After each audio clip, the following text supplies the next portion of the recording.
The OCB podcast is a general discussion podcast covering a variety of pop culture topics, nostalgic deep dives, personal anecdotes, and recurring segments. It's fun and friendly nonsense. Please subscribe on your preferred podcast app and leave us a good review. I did talk to Sir John Thompson today. Sir John, how is he doing? How is his kingdom? Fantastic. Anyway, we'll get back to soccer now. Yeah. He has said that he has watched combined about 20 minutes of World Cup soccer. That's it? Hold your seats there. I have watched about 15 minutes of World Cup soccer combined. Now, I've been watching it nonstop. I know. I think if Tori was here, if he was, he would say, "Hit it, Tori."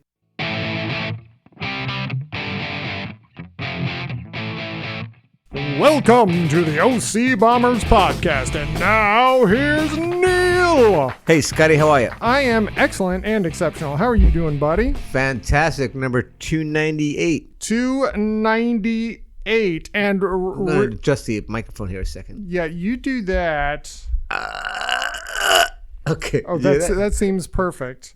Real quick, before we get the episode started, speaking of grunting and groaning, if I grunt and groan, still in a little pain from my surgery. Yeah. Surgery went well last week. Thank you for everyone who reached out. I do really appreciate that. I did get some well wishers. Well, you're a big man in Frederick. Well, I like to think I am. But I wanted to let you know, Neil, when the doctor comes out and talks to you before you get wheeled back. Yeah, sure. Okay. So they gave me a little drug to put me in la-la, just a little la-la. And the head nurse said, oh, by the way, the doctor, he likes to listen to Matchbox 20 while he performs surgery. Okay. Somehow we got it started talking about music. And that'd be Rob Thomas, is that right? Yeah, Rob Thomas. And I was like, okay, cool. I get wheeled into the operating room. I'm still coherent. And I hear Tom Petty. What? And I said to the nurse, you lied to me. And she's like, whoa, what? What's wrong, Scott? I was like, this is Tom Petty. This is not Matchbox 20. Scott, this is a Pandora station of Matchbox 20. It plays a lot of different artists, not just Matchbox 20. You are going to go to sleep now. And I was off to La La Land. I love that. She had enough of my lip.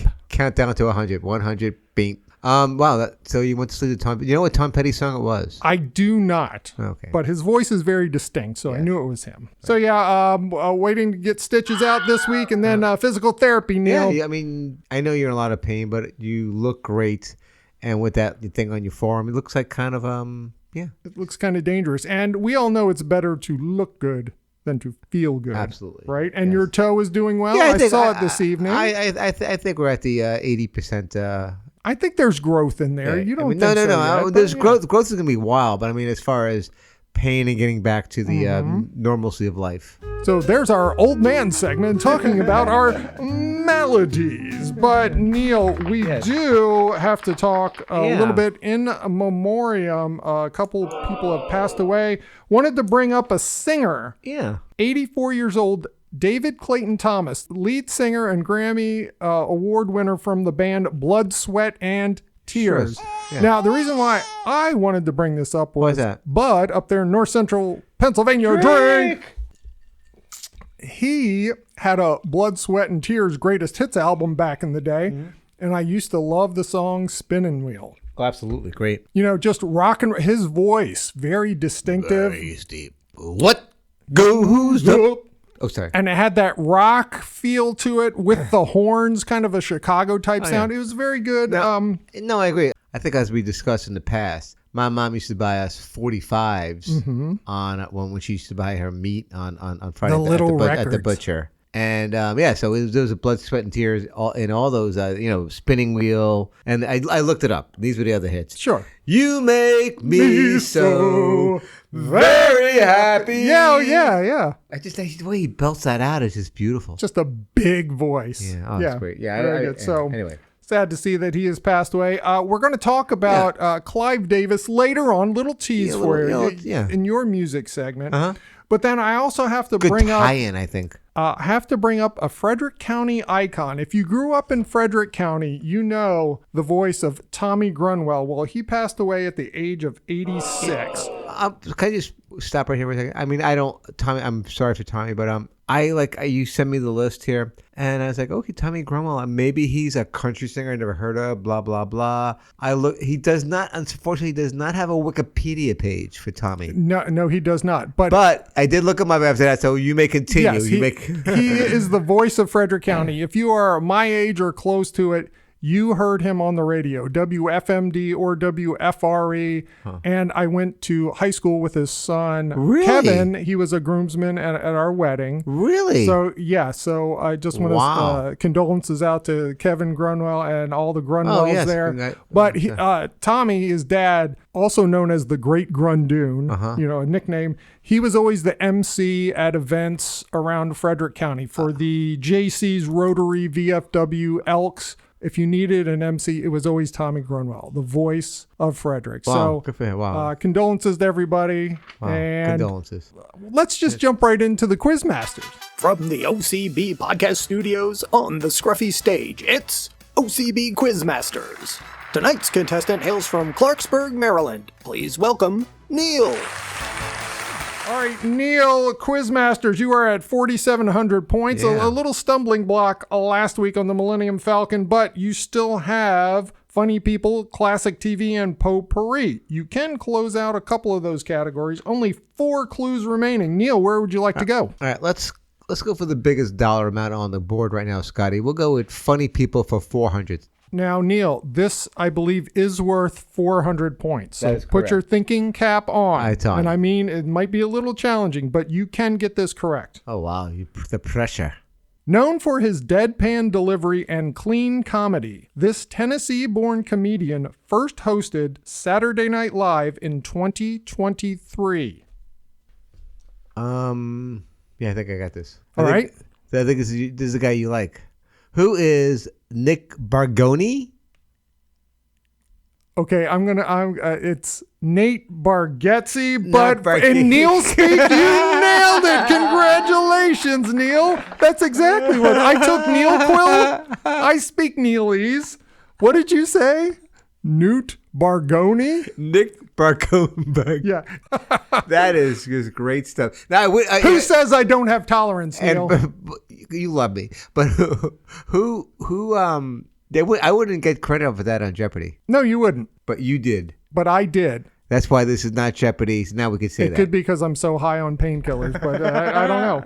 Yeah, he's hosted. By the way, you promised me some. Yeah, he hosted SNL twice, and his big sketches were the George Washington ones. Those were funny stuff. Very good stuff. He was the highest grossing stand-up comic in 2024, over 1 million tickets sold. And his first feature came out this past year, The Breadwinner. Didn't go over too well.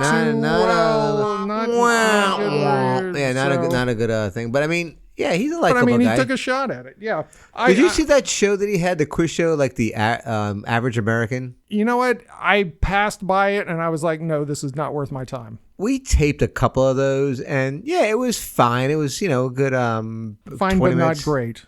It's no 1% club. I still enjoy that. I like that show also. I kind of stumble on that, but this show is just, it's interesting to see, like, really? Like, you make those kind of kind of things. So congratulations, Neil. You got, what was that? 400. Wow. That puts you at 5,100 points, Neil. Wow. That is pretty darn good, I think. That's good. I hope so.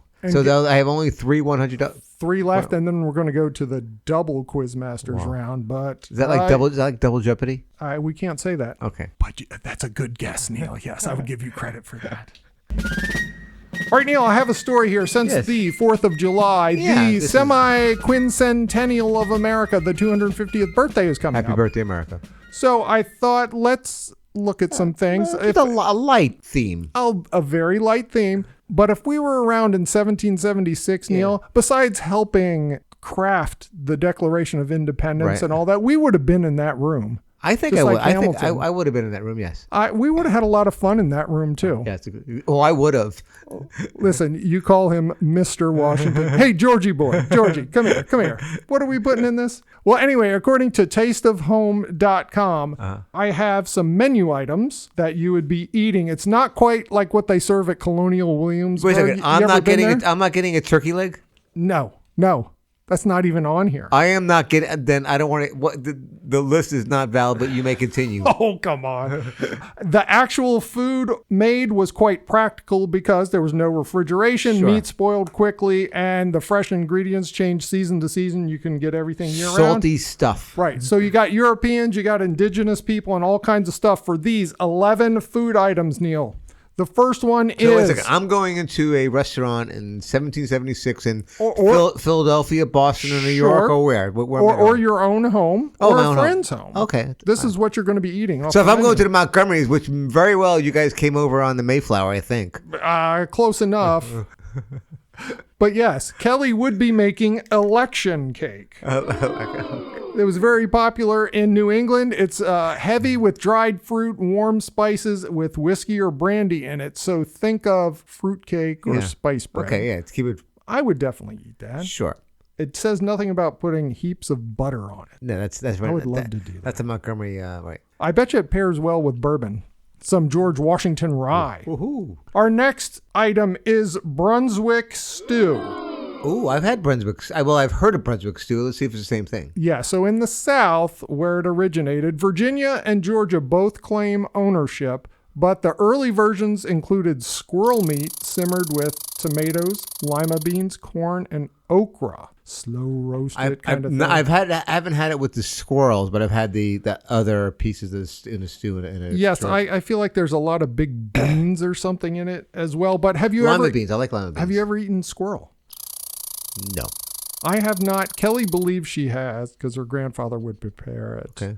I know my grandparents used to eat it, but they never served it to me. Okay. So we've got that. All right. Next is a wilted salad.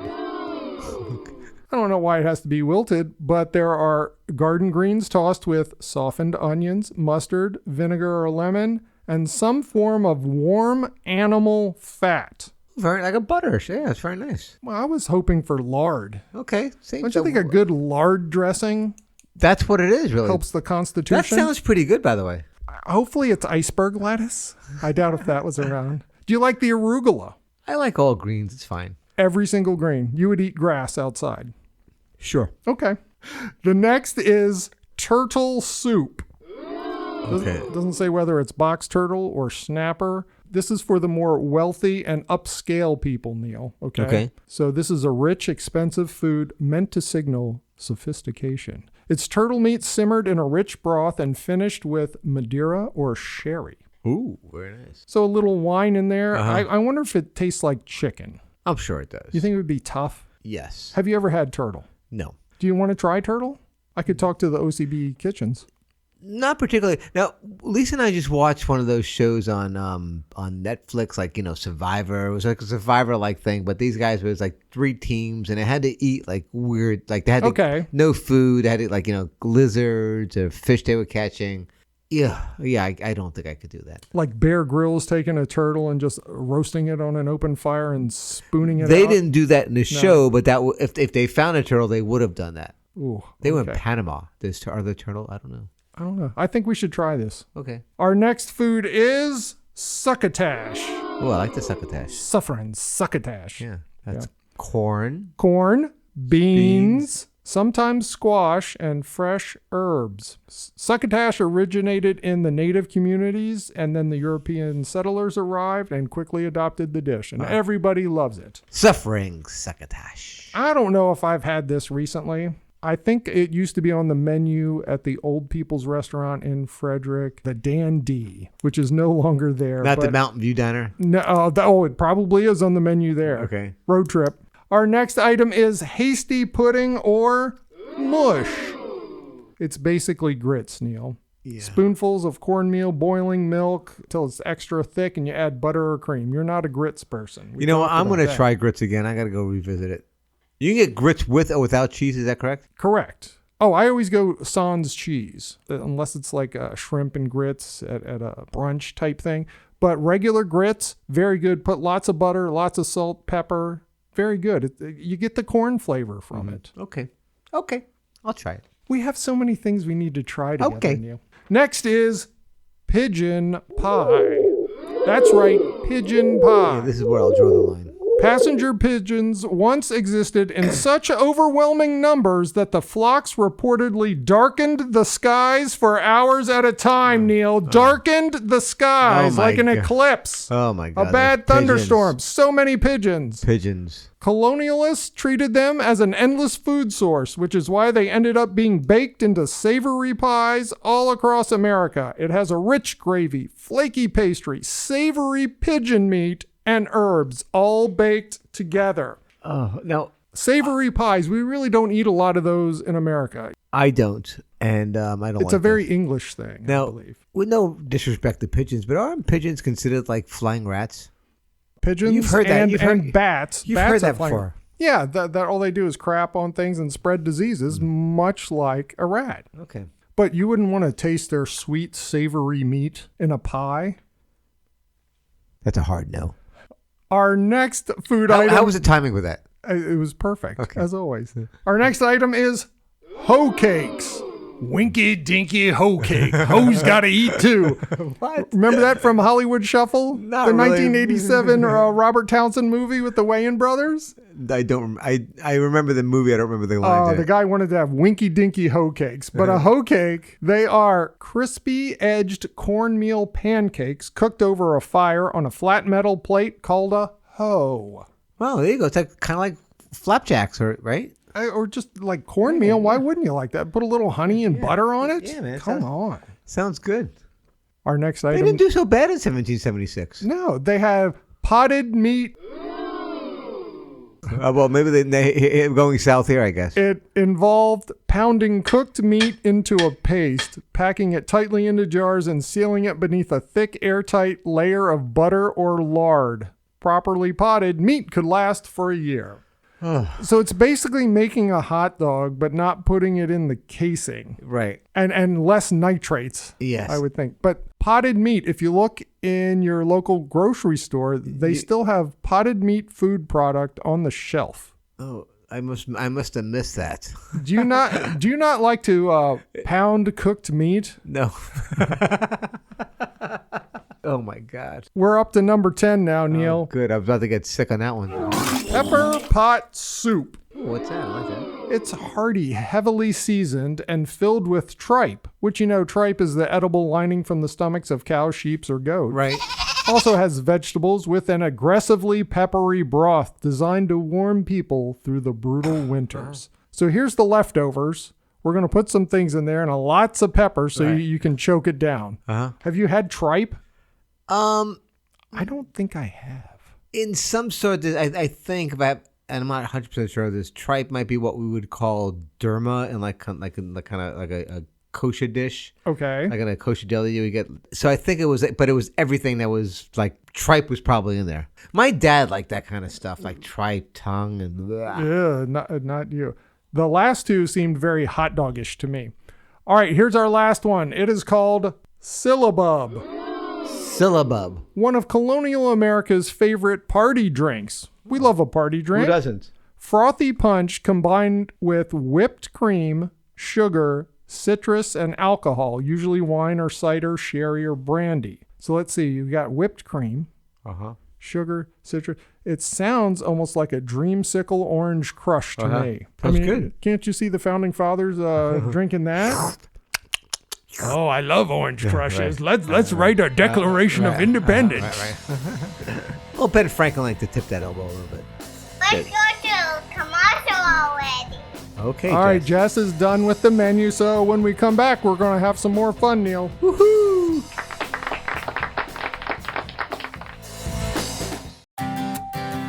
Are you tired of cheap roadside fireworks that explode in your car before you can even get them home? You know I am. Then you need Neighbor Jeff's Fireworks. Hi there, it's me, Neighbor Jeff, and I'm selling the best top-notch quality fireworks in the tri-state area. Wow, Neighbor Jeff's brand is sure expanding. He knows his way around small lawnmower engines, but does he know how to make entertaining fireworks too? Boy, do I! The internet taught me the perfect combination of chemicals and explosive materials to create the most colorful and spectacular fireworks that you've ever seen. I enjoy 200 and 500 gram fireworks with lots of explosive sound. Does he have anything like that? Do I ever? I have 200, 500, and 1,000 gram fireworks that will light up the sky so bright the astronauts on the space station will file a complaint. Neighbor Jeff, why is that fireworks suit pointed at the garage? Because that's where the magic happens. Celebrate any occasion like a holiday, wedding, birthday, or bris with Neighbor Jeff's fireworks. Sometimes my fireworks trend towards something a bit more family friendly. Would Neighbor Jeff have something like sparklers? Sparklers? Sparklers? Sparklers. Get your Neighbor Jeff's fireworks at every OCB convenience store location. Trust me, I know what I'm doing. Neighbor Jeff's fireworks are not licensed in most states. Keep away from pets, sheds, and your eyebrows. Side effects may include panic, ringing ears, and neighborhood watch meetings. Did you make a trip to Pennsylvania? Yes, Neighbor Jeff and I made our annual trip there. We saved over $600. I did. So together we saved over $1,000 this year on fireworks. Wow. Is that right on the receipt that said that? Yeah. And we're back. Welcome back to the OC Bombers podcast. We're available on all of your favorite podcasting apps. Yeah, that trip is great. Neither of us have COVID yet. Good. Which usually you pick it up there at the fireworks store, but you know it's a risk we're willing to take for America. For America and for these knock knock jokes. Hey, Scotty, knock knock. Who is there? Nada. Nada who? Not a great time. How about you? Okay. Scotty, hey, knock knock. Who's there? A little old lady. A little old lady who? I had no idea you could yodel. Yodelay. Little lady. I love yodeling. I wish I could yodel better. Maybe I should practice that. It's a great line in a band song. I wish I could yodel up. And you love Yodels, the snack cake. Oh, it's on my Mount Rushmore. We really don't have any feedback, so we're going to leave it closed, but I do want to give a shout out to our friends at the Lockhouse Gallery in Brunswick, Maryland. Oh, remember, we talked to Kim Urich at the Best of the Best. Yes. And I saw that she liked our last episode on Facebook, so thank you for listening down there in Brunswick. Thank you. And now it's time for Neil's mid-year music review. So, although we're enshrined in the top six, I mean, we're not enshrined. We're in the groove of the top 65. With now you want to talk about more music? Now, this is just a mid-year just to let people know that I'm still listening to new music, and there's been some good new music this year. Okay. I've seen The Naked Party, went to go see the show and album and tour. Went to go see Iron and Wine, their new album and tour. I've seen also the Jayhawks this year, which and they have some new music out as well. And you highly recommend all of these to our listeners? I don't think I would highly recommend them. I would say they're good new music. My point is the two that I would recommend: the new Courtney Barnett album that just came out, which is really good stuff, and the new Jesse Wells album that came out. Do you know about this guy, Jesse Wells? Have you heard about him? I have not. He's kind of like the John Prime of the 2020s. Go look him up. His new album is called Mask Off. You know me. It's a good snapshot of what's going on in the world of today. So. And that's what you like. I love that. Well, if I might chime in, my favorite new album of the year is by Bridget Calls Me Baby, Irreversible. Yeah, you went to go see him at concert. And they were great. I Can Take the Sun Right Out of the Sky. Phenomenal track off that album. Love it. Slumber Party, also very good. Yeah, I would listen to it. If you love 80s type music. Slumber Party is getting some play on the XM radio stuff. Oh, very good. Yeah. Mm-hmm. You know what else is getting play? What's that? Neil's top 65 albums of all time. All right, Scotty, number 25. Oh, before you get started. Yeah. Do you love how I interrupt you when you do that? I have 2 envelopes with guesses for your number 1. Oh, wow. This is exciting. One from Big Sister Jody, and another one from Big Sister Deb. So the Big Sisters. They're coming in, aren't they? These envelopes. So get your envelopes in, people. Your guess at Neil's number 1 album. There is a little theme going on, by the way.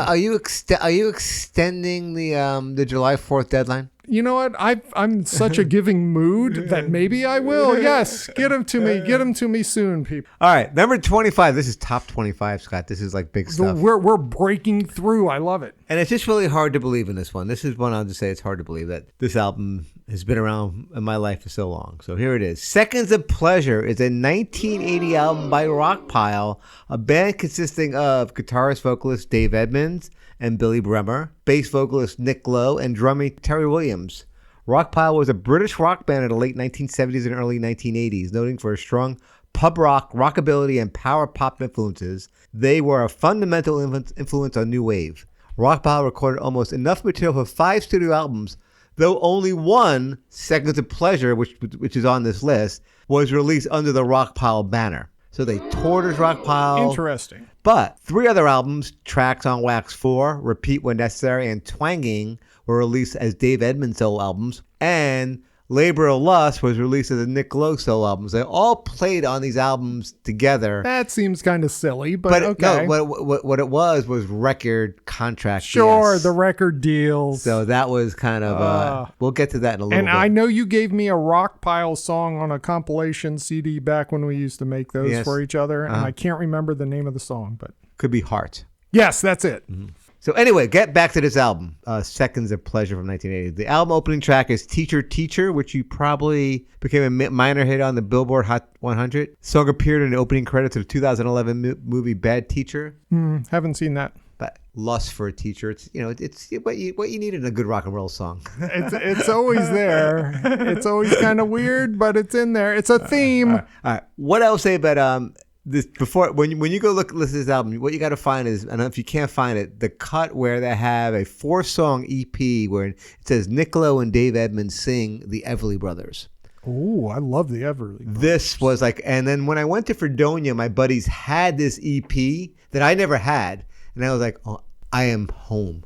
It was great. It's hard to believe I said this album, been listening to this album since 1980, but Rockpile, Nick Lowe, Dave Edmunds, Elvis Costello, that kind of music was like my secret listening back in like the late 79, early 80s. Secret. The Crew, as we talked about early. Right. We were, as we talked in previous episodes, were like primarily just Deadheads. It's Dead 24/7. That's all we listened to and went to. But remember, my sister kind of got me into the punk rock stuff, and I love Elvis Costello. Big Sister Deb. And that's when I got turned on to Nick Lowe and Rockpile. So one of my regrets, I would have to say, that I never got to see these guys live back in the day.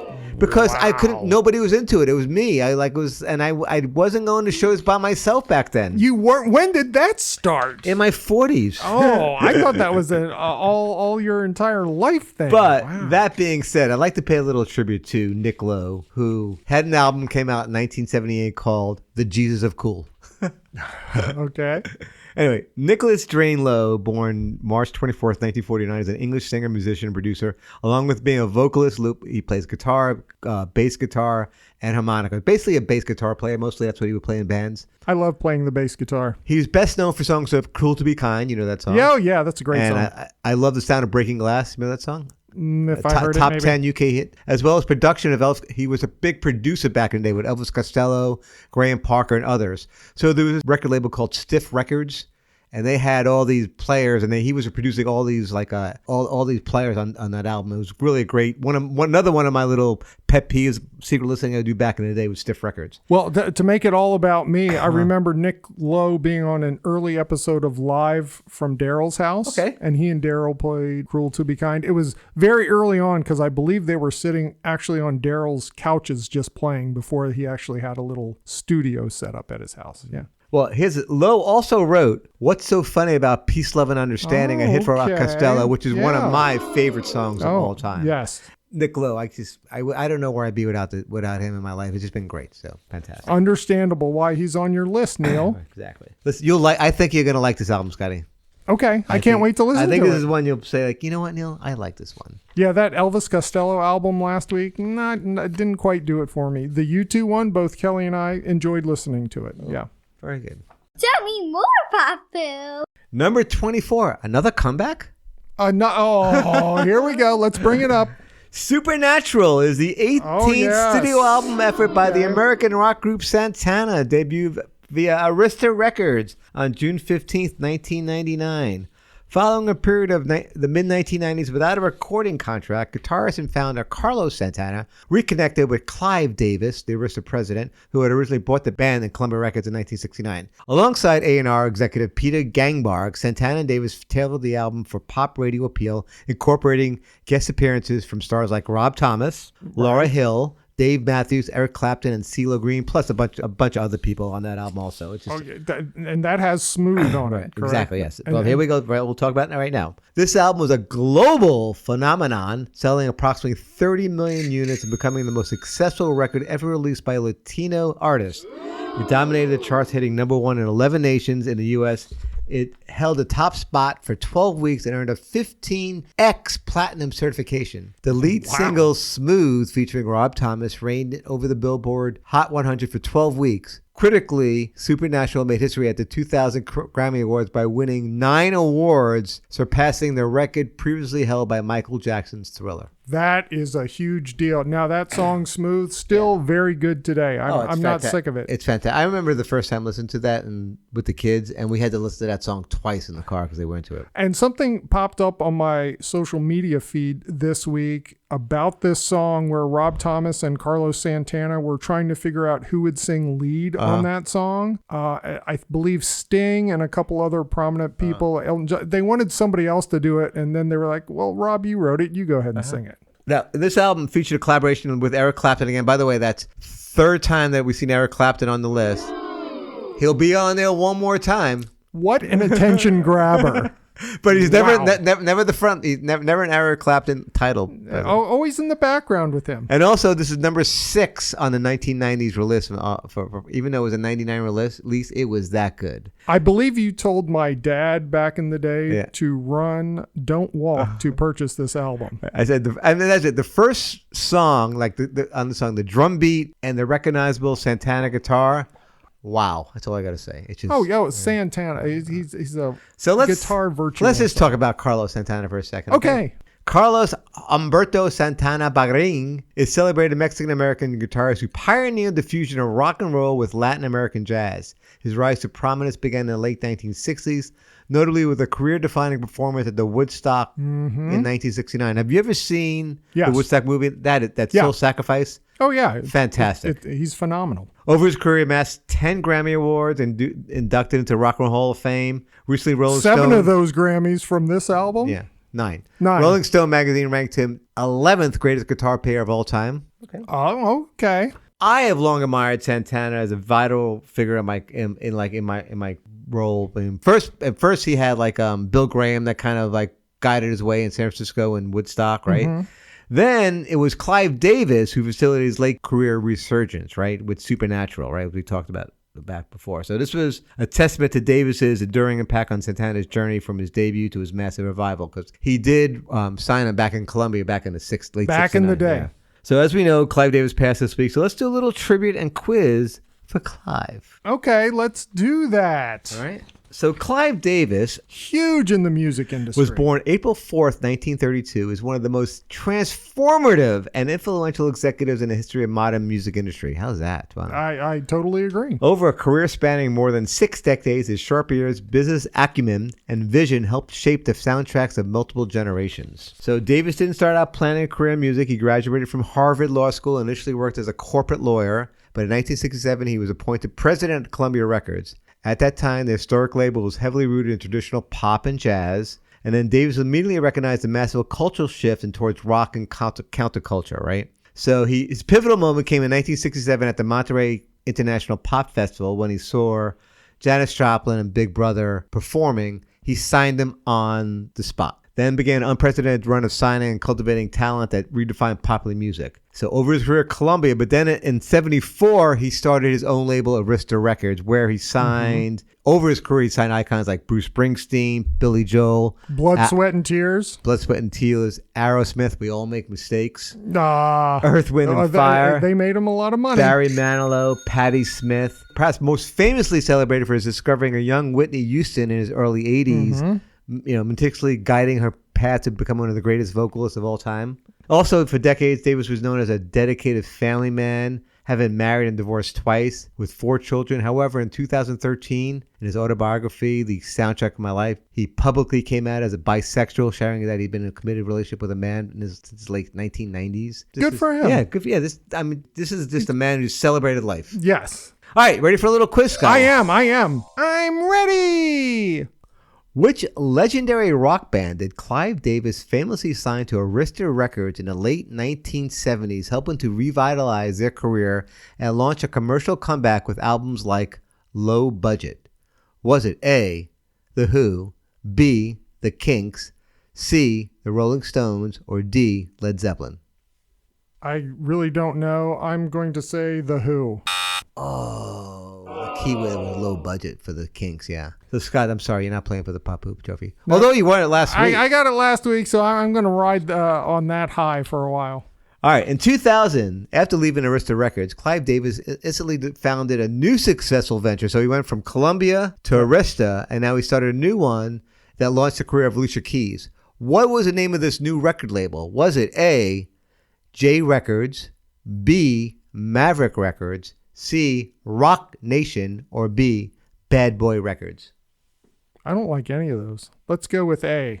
That is correct, J Records. And that, by the way, that is his middle name. Oh, okay. I see what he did there. All right, number 3. Beyond discovering new talent, Davis was famously for his golden ears, the ability to spot a hit song. Which iconic Whitney Houston hit did he famously insist she recorded, despite it originally being written and recorded by a country music star? Is it A, I Want to Dance with Somebody, B, I Will Always Love You, C, Greatest Love of All, or D, How Will I Know? I have to go with B. That is correct. It was originally written and performed by Dolly Parton in 1973. Yeah. Yes. That was a gimme. That was what we call a softball in the business. Thank you, Neil. All right, number 4. Having fun? I am. I'm in a little pain right now, but yeah. Actually, I'm having having a little fun. pain also. I'm having a little... What is it with us? We're having such fun. Why would this happen? Which legendary R&B icon did Clive Davis sign to Arista Records in 1980, revitalizing her commercial career with a massive synth pop and dance hits like Freeway of Love? Was it A, Chaka Khan, B, Aretha Franklin, C, Gladys Knight, or D, Patti LaBelle? If the Falkenstein rule were not in effect, I would have blurted out Aretha Franklin. That is correct. All right, here's the last one. So what are you? I'm 3 for 4 right now. Wow, that first one, that Kinks got you, huh? Mm-hmm. I thought that was a gimme, too. All right, number 5, Scotty, ready? Number 5, yes, I'm ready. Which American Idol champion did Clive Davis heavily mentor right out of the gate, closely overseeing the production of her smash breakout albums, Thankful and Breakaway? Was it A, Carrie Underwood, B, Kelly Clarkson, C, Jordan Sparks, or D, Fantasia Barrino? All of them are so good. Let's go with Kelly Clarkson, B. That is correct. All right. Well, she's become quite the... She's got a TV show. She's got hit songs. She's got it going on, doesn't she? And I got 4 out of 5 I know. for Neil's top 65 albums. Thank you so much. Yeah. Bud, listen to this album. I think Bud would love it. As we have said before, he loves Santana. He does. I did. I mean, I actually listened to Santana this week. I listened to his first album, which I was into, and Braxis, which was good. So. Very good. All right, Neil, with the semi-quincentennial fireworks here, Neil, I have a story. I mentioned before that neighbor Jeff and I did get our fireworks. Yeah. But this story is about the deadliest fireworks disaster in history. Oh, no. We don't like to see that. This is from atlasobscura.com. Everybody loves fireworks on the 4th of July, right? Everyone does. But fireworks have been creating chaos for centuries. Back in 1776, John Adams wrote his wife saying Independence Day should have pomp, parade, bonfires, and illuminations. Okay. Fireworks. But fireworks were huge in Europe. And then they became a tradition in America, in France. Yeah, France. King Louis XV used fireworks a lot because he had the king's official pyrotechnicians. They were the Rougier brothers. I hope I'm saying that right. The Rougier brothers. They were the rock star of fireworks. Sounds good to me. They invented things that we still use today in fireworks. The Roman candles? The moving fireworks effects, different shapes in the sky, fast fuses that ignite multiple fireworks. Well, guess what? In 1770, what's that? King Henry hired them to celebrate the marriage of Marie Antoinette and the future King Louis XVI in 1770. But guess what? Yeah. During the show, a gust of wind blew partially exploded rockets into the crowd. What? Panic broke out. Thousands of people rushed towards the narrow streets to try to escape.